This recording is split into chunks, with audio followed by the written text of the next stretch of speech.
Hello നമസ്കാരം, എല്ലാ പ്രിയപ്പെട്ടവർക്കും BVK മീഡിയയിലേക്ക് ഒരിക്കൽ കൂടി സ്വാഗതം. ഇന്ന് ഞാനുള്ളത് കേരളത്തിലെ ഇടുക്കി ജില്ലയിലെ തേക്കടിയിലാണ്. ഇവിടുത്തെ വിശേഷങ്ങളാണ് ഇന്ന് ഞാൻ നിങ്ങളുമായിട്ട് ഷെയർ ചെയ്യുന്നത്. ഇടുക്കിയിലെ പ്രധാന വിനോദസഞ്ചാര കേന്ദ്രങ്ങളിൽ ഒന്നാണ് തേക്കടി. ഇവിടുത്തെ പ്രത്യേകത ബോട്ടിംഗ് ആണ്. അതുപോലെ തന്നെ ഇതൊരു വന മേഖലയാണ്. 360 ചതുരശ്ര കിലോമീറ്റർ ചുറ്റളവിലുള്ള ഒരു വന മേഖലയാണിത്. അതുപോലെ തന്നെ ഇവിടെ എല്ലാ വിധത്തിലുമുള്ള ചെറുതും വലുതുമായ വന്യജീവികൾ സ്ഥിതി ചെയ്യുന്ന ഒരു സ്ഥലം കൂടെയാണ്. വിനോദസഞ്ചാരികളെ ഏറ്റവും അധികം ആകർഷിക്കുന്നത് വനത്തിലൂടെയുള്ള യാത്രയും അതുപോലെ തന്നെ അതിമനോഹരമായ കാഴ്ചകളുമൊക്കെയാണ്. നമ്മളിങ്ങനെ ഇതിനുള്ളിലേക്ക് ബസ്സിലോ അല്ലെങ്കിൽ നടന്നോ ഒക്കെ പോകുന്ന സമയത്ത് നമുക്കിതുപോലെ മൃഗങ്ങളെയൊക്കെ കാണാനായിട്ട് സാധിക്കും. അതിനുശേഷം നമ്മൾ ഈ ലാൻഡിങ്ങിൽ എത്തിക്കഴിഞ്ഞെന്നാൽ നമുക്ക് ഇവിടുന്ന് ഒരു ബോട്ടിംഗ് ഒക്കെ ഉണ്ട്. അതാണ് പ്രധാന ഇവിടുത്തെ ആകർഷണ കേന്ദ്രം എന്ന് പറയുന്നത്. മെയിനായിട്ട് നമ്മൾ ബോട്ടിംഗ് ആണ് ഇവിടെ നടക്കുക. അതുപോലെ തന്നെ വനത്തിനുള്ളിലേക്ക് ട്രെക്കിംഗ് ഒക്കെ പോകുന്ന സൗകര്യമൊക്കെ ഉണ്ട്. അത് ഇവിടുത്തെ ഫോറസ്റ്റ് ഉദ്യോഗസ്ഥരുടെ കൂടെ ആയിരിക്കും നമ്മൾ ട്രെക്കിങ്ങിന് പോവുക. അത് 10-15 കിലോമീറ്ററോളം ഉള്ളിലേക്ക് പോകാനായിട്ട് നമുക്ക് സാധിക്കും. അതിന് ചാർജബിളായിട്ടുള്ള സംഭവമാണ്. അതിന് ചാർജ് ഏതാണ്ട് 1500 രൂപയോളമാണ് ഒരാൾക്ക് വരുന്നത്. അതുപോലെ ഈ ഗേറ്റ് കടന്ന് വരുന്ന സമയത്ത് നമുക്ക് അവിടെ ഒരു അമ്പലമൊക്കെ കാണാം. ബോട്ടിങ്ങിൻ്റെ ടൈം രാവിലെ 7:30, 9:30, 11:30, 1:30, 3:30 അങ്ങനെ ആ ഒരു ടൈമാണ്. 3:30 ലാസ്റ്റ് ബോട്ടിങ്. അതിനുശേഷം പിന്നെ ബോട്ടിങ് ഉണ്ടാകുകയില്ല. രാവിലെ 7:30-ക്കും അതുപോലെ തന്നെ 3:30-ക്കും പോകുന്ന സമയത്താണ് കൂടുതൽ നമുക്ക് വന്യജീവികളെയൊക്കെ കാണുവാനായിട്ട് സാധിക്കുന്നത്. പ്രത്യേകിച്ച് ഏപ്രിൽ മെയ് ആ ഒരു സമയത്താണ് ഏറ്റവും കൂടുതലായിട്ട് ആനകളൊക്കെ വെളിയിലേക്ക് വരികയും വെള്ളം കുടിക്കാനൊക്കെ ആയിട്ട് പുറത്തിറങ്ങുന്നത്. അതുകൊണ്ട് ആ സമയത്തായിരിക്കും ഏറ്റവും കൂടുതൽ നമുക്ക് ഇവിടെ വന്നാൽ മൃഗങ്ങളെയൊക്കെ കൂടുതലായിട്ട് കാണാൻ സാധിക്കുന്നത്. മഴക്കാലത്ത് അത്ര തന്നെ കാണുകയില്ല. എങ്കിലും കുറച്ചൊക്കെ നമ്മുടെ കാട്ടുപോത്തും അതുപോലുള്ള മൃഗങ്ങൾ, മാൻ, കേഴ ഇങ്ങനെയുള്ള മൃഗങ്ങളെയൊക്കെ കാണാനായിട്ട് സാധിക്കും. അതുപോലെ തന്നെ ഇവിടെ കടുവയുടെ സാന്നിധ്യമുണ്ട്. പലപ്പോഴും പലരും കാണാറുണ്ട്, പല സമയത്തായിട്ട് കാണാറുണ്ട്. അതിനെയും കാണാനായിട്ട് ചിലർക്കൊക്കെ വളരെ അതൊരു ഭാഗ്യമാണ്. ചിലർക്കൊക്കെ കാണാൻ സാധിക്കത്തുള്ളൂ. അത് രാത്രികാലങ്ങളിലൊക്കെയാണ് കൂടുതലും ഇറങ്ങുന്നത്. ആ സമയത്ത് നമുക്ക് ഇവിടെ ഒരു ട്രെക്കിംഗ് ഉണ്ട്. അതുപോലെ തന്നെ അതും 1500 രൂപയാണെന്നാണ് തോന്നുന്നത്. അത് രാത്രിയിൽ 1 ഹവറാണ്. അതും ഇതുപോലെ ഉള്ളിലേക്ക് ഒരുപാട് ഉള്ളിലേക്ക് പോകില്ല. അത് പ്രത്യേകം ഒരു ആന വരുന്നതാണേലും അതുപോലെ തന്നെ ഇത്തരം വന്യജീവികളൊക്കെ വരുന്ന കൃത്യമായിട്ടുള്ള പാതകൾ നമ്മുടെ ഫോറസ്റ്റുകാർക്കറിയാം. അപ്പോൾ അവരാണ് നമ്മളെ ഇവിടെ കൊണ്ടുപോകുന്നത്. അപ്പോൾ അത് കാണിക്കാനായിട്ട് ഇവിടെ ആളുകളുണ്ട്. അപ്പോൾ ആ സമയത്ത് നമുക്ക് ടിക്കറ്റ് എടുത്ത് അവരോടൊപ്പം അത് യാത്ര ചെയ്യാൻ പറ്റുന്നതാണ്. പിന്നെ നമുക്കിതിന് ഉള്ളിലേക്കും അതുപോലെ പുറത്തേക്കും വരുവാനായിട്ട് ടൈമൊക്കെ ഉണ്ട്. രാത്രിയിൽ 5 മണിയുടെ ബോട്ടിങ് കഴിഞ്ഞാൽ പിന്നെ നമുക്ക് പുറത്ത് പോരണം. ഇതിനുള്ളിൽ നമുക്ക് അനുമതിയില്ല. അല്ലെങ്കിൽ നമ്മൾ KTDCയുടെ പ്രോപ്പർട്ടിയിലാണ് റൂം എടുത്ത് താമസിക്കുന്നതെങ്കിൽ നമുക്ക് വൈകിട്ട് അവിടെ തന്നെ നിൽക്കാൻ സാധിക്കും. അതല്ലെങ്കിൽ പുറത്തുനിന്ന് പിന്നെ ഉള്ളിലേക്ക് കയറാൻ സാധിക്കുകയില്ല. KTDCയുടെ 2 സ്റ്റേകളാണ് ഇവിടെ ഉള്ളത്. ഒന്ന് റിസോർട്ടും ഒന്ന് അരണ്യനിവാസവുമാണ്. 2 സ്ഥലത്തും നമുക്ക് താമസിക്കാനായിട്ട് റൂമുകൾ ലഭിക്കും. അവിടെയാണെങ്കിൽ നമുക്ക് ബോട്ടിങ്ങിനുള്ള സൗകര്യങ്ങൾ അവർ തന്നെ ചെയ്തു തരും. എത്ര തിരക്കാണെങ്കിലും നമുക്ക് ബോട്ടിങ്ങിന് പോകാനായിട്ടുള്ള ടിക്കറ്റ് ലഭ്യമാകും. അതുപോലെ തന്നെ ഫോറസ്റ്റിൻ്റെ ഒരു ബഗ്ഗി ഇതുപോലെ സർവീസ് ചെയ്യുന്നുണ്ട്. ആ ബഗ്ഗിയിൽ പോകുന്നതിന് ഏകദേശം 500 രൂപയാണ് നമ്മുടെ ഗേറ്റിൽ നിന്നും നമ്മുടെ ബോട്ടിങ് ലാൻഡിലേക്ക് എത്തുന്നതിന് കൊടുക്കേണ്ടത്. അപ്പോൾ അത് നമുക്ക് യൂസ് ചെയ്യാവുന്നതാണ്. ബഗ്ഗിയൊക്കെ കയറിയിട്ടില്ലാത്തവരും അത് കണ്ടിട്ടില്ലാത്തവർക്കും ഒക്കെ അതും ഒരു അനുഭവമായി മാറും.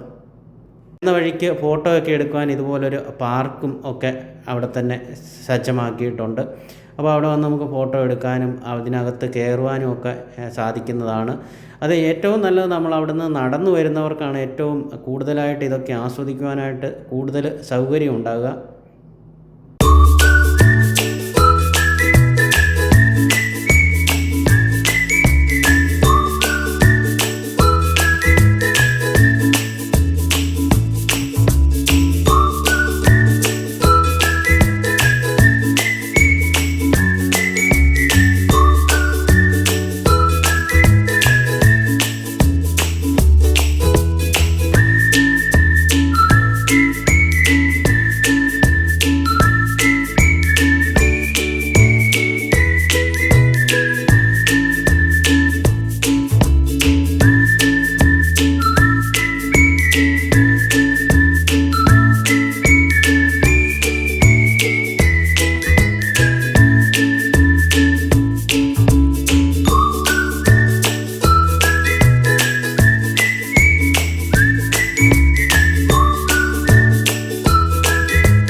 ഇവിടെ നിന്നാണ് നമ്മൾ ബോട്ടിങ് ആരംഭിക്കുന്നത്. ഇവിടെ നിന്ന് ടിക്കറ്റ് എടുത്ത് നമ്മൾ ബോട്ടിങ്ങിന് പോകും.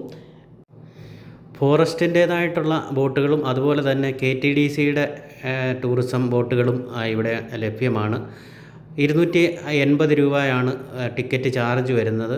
നമ്മൾ ഓൺലൈനായിട്ടാണ് എടുക്കുന്നതെങ്കിൽ 500 രൂപയാകും. ഇവിടെ വന്ന് നേരിട്ട് എടുക്കുകയാണെങ്കിൽ ഈ പൈസയ്ക്ക് നമുക്ക് ടിക്കറ്റ് ബുക്ക് ചെയ്യാനായിട്ട് സാധിക്കും. ഇതാണ് ഇവിടെ നിന്നാണ് നമ്മൾ ബോട്ടിങ്ങിന് പോകുന്നത്. ടിക്കറ്റ് എടുത്തതിന് ശേഷം അവിടെ നമ്മൾ വെയിറ്റ് ചെയ്യും. അതിനുശേഷം അവിടുന്ന് ബോട്ടിലേക്ക് കയറി ബോട്ടിൽ നമുക്ക് യാത്ര ചെയ്യാവുന്നതാണ്.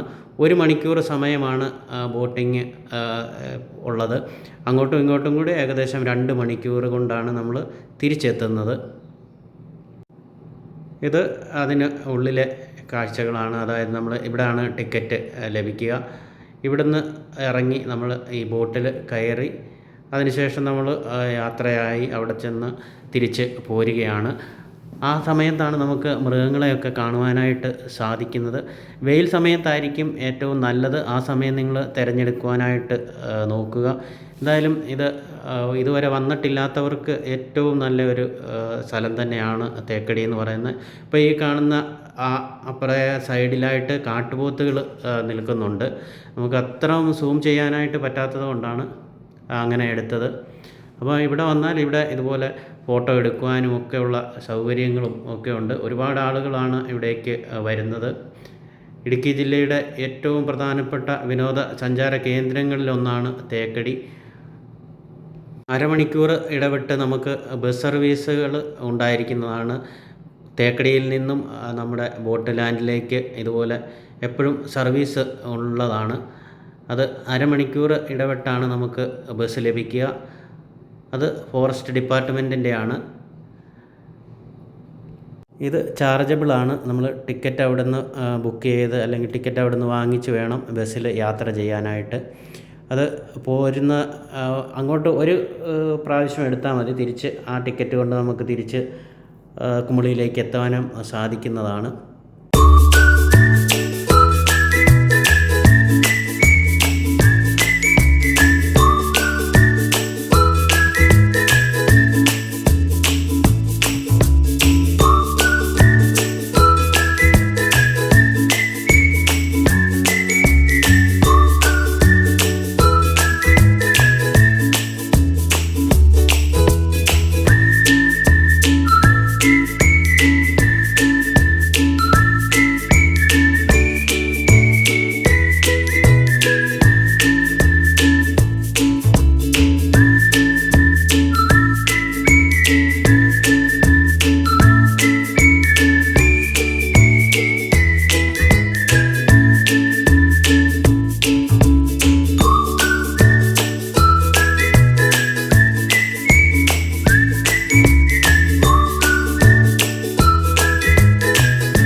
ഈ ചെങ്ങാടത്തിലാണ് നമ്മൾ കാടിനുള്ളിലേക്ക് ട്രെക്കിങ്ങിനായിട്ട് പോകുന്നത്.